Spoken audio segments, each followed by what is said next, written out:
ఒక controversial statement చేశాడు.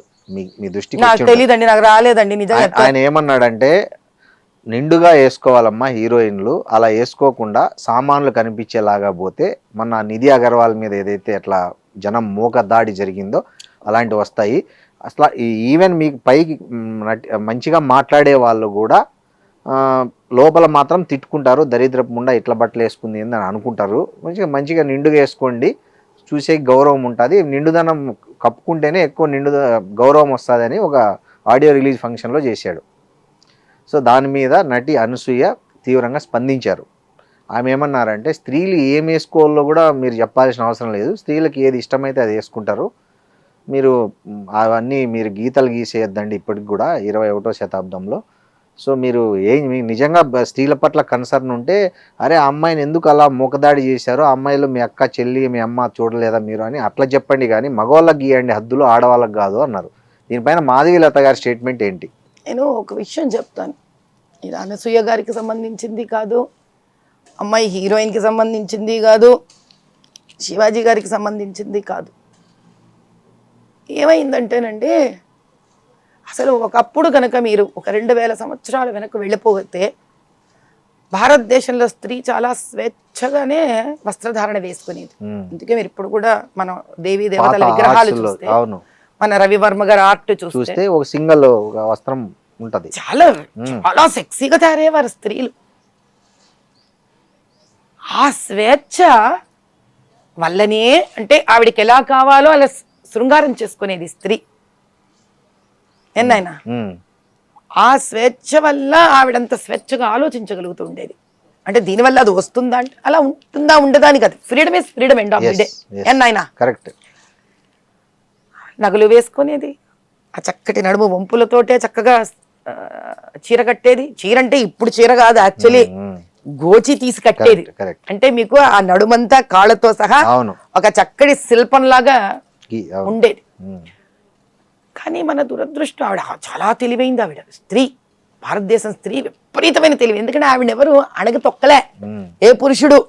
అందుకే మనకి అమ్మవారు స్త్రీ, మీరు ఆయుధ పూజ స్త్రీ, చదువు స్త్రీ, డబ్బు స్త్రీ, కడావిడికి ఏడిస్తే కూడా జ్యేష్ఠాలక్ష్మి స్త్రీ, అక్కడ స్త్రీ, భూమి స్త్రీ, భూమి స్త్రీ. కాబట్టి అన్ని అమ్మవారు స్త్రీయే. మనకి ఏది మన జీవితంలో ఉండే లాభ నష్ట సుఖ దుఃఖం అందరూ స్త్రీలే మనకి. అంటే ఆవిడ లేదా జగత్తు లేదు అన్న ఒక భావన. భారతమాత స్త్రీ, మగవాడు మాత్రం ఆవిడ పంచన ఆవిడ నీడన ఉండి తన పని తాను చేసుకుంటూ స్త్రీకి సహాయంగా ఉంటూ సహకారంగా ఉంటూ ఒక నాణానికి 2 వైపుల్లాగా రాణించాం మనం. అందుకే భారతదేశాన్ని గోల్డెన్ బర్డ్ ఆ స్థాయికి ఎదిగిపోయాం. దీని మీద ప్రపంచానికంతా దృష్టి పడేంత ఎత్తుకు ఎదిగిపోయాం. ఇక్కడ ఒక రాత భారతదేశానికి. ఎందుకంటే ఇది స్త్రీ పురుషులు ఇద్దరూ తెలుసుకోవాల్సిన విషయం. ఇలా మేమే కొట్లాడుకున్నాం అనుకో, ఎక్కడికి దారితీస్తుంది ఆయన, ఇది ఎక్కడికి పోదు. ఈ విదేశీ ఆక్రమణలలో వాళ్ళు మీరు స్పానిష్లు అనండి, పోర్చుగీస్ అనండి, పర్షియన్స్ అనండి, మొఘల్స్ అనండి, ఎవడనండి, బ్రిటిషర్స్ అనండి, రాగానే వాడి కన్ను ముందు మన డబ్బు మీదో భూమి మీదో పడలే, మన స్త్రీ మీద పడింది. అవును. ఎందుకని? వాళ్ళ దేశాలలో ఈ వెధవలందరూ ఇప్పుడు ఆ శివాజీ గారు వాడిన దద్రభూతులంతా వాళ్ళకి చెందాలి నేను అనలేను కాబట్టి అటు పంపించండి. బైబిల్లో రాసింది మీకు అన్నిట్లో తల నుంచి కాళ్ళ వరకు బంధించేసి వాళ్ళని ఇలా అడగదొక్కి చంపేసి స్వేచ్ఛగా మన స్త్రీ మీద కన్ను పడింది. 1 సంవత్సరమా, 2 ఏళ్ళ, 3 ఏళ్ళ, ఈ 100 సంవత్సరాలు ఈ స్త్రీని హింస పెట్టి నలిపి పారేశారు. ఈ ప్రయాణంలో భారతదేశంలో ఉన్న మగవాడు ఎవరు? ఆ తండ్రి, ఓ భర్త, ఓ అన్న, ఓ తమ్ముడు, ఒక కొడుకు. ఇన్నేళ్లలో వీళ్ళకి ఎక్కడో తెలియని భయం, కాపాడుకోలేమన్న పిరికితనం, బాధ, అంతే ప్రేమ. ఈరోజు 21వ శతాబ్దం వల్ల మనం గొప్పవాళ్ళమో, స్వేచ్ఛగా బట్టలు వేసుకోవాలో కాదు శ్రీనివాస్ గారు. 2000 సంవత్సరాల క్రితమే మనం స్వేచ్ఛా జీవులం అండి. అత్యాధునికత మనకి. అవును. ఈరోజు ఇంకా ఒక దాస్య శృంఖలాలలో బతుకుతున్నాం మనం. ఎంతసేపు బెంగ.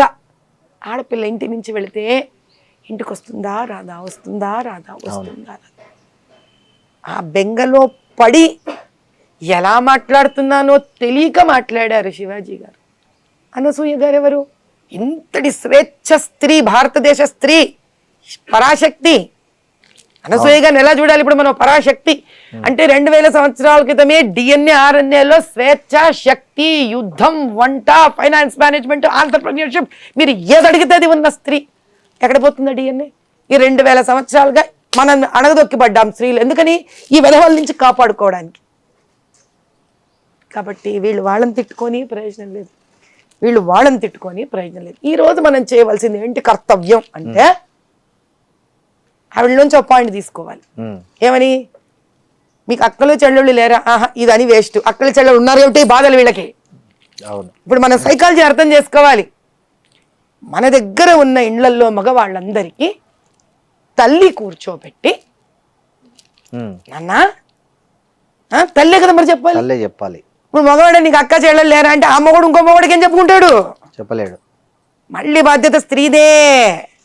తల్లి కూర్చోబెట్టి, నాన్న ఒకప్పుడు భారతదేశం ఇలా ఉండేదిరా, స్త్రీ స్వేచ్ఛాజీవిరా, ఆవిడలోని మాతృత్వాన్ని చూడాలిరా నువ్వు, సామాన్లు సరుకులు అనకూడదు నాన్న. అక్కడి నుంచేరా తల్లి నీకు పాలు ఇచ్చి పెంచి పెద్దదాన్ని చేస్తుంది తండ్రి. కాబట్టి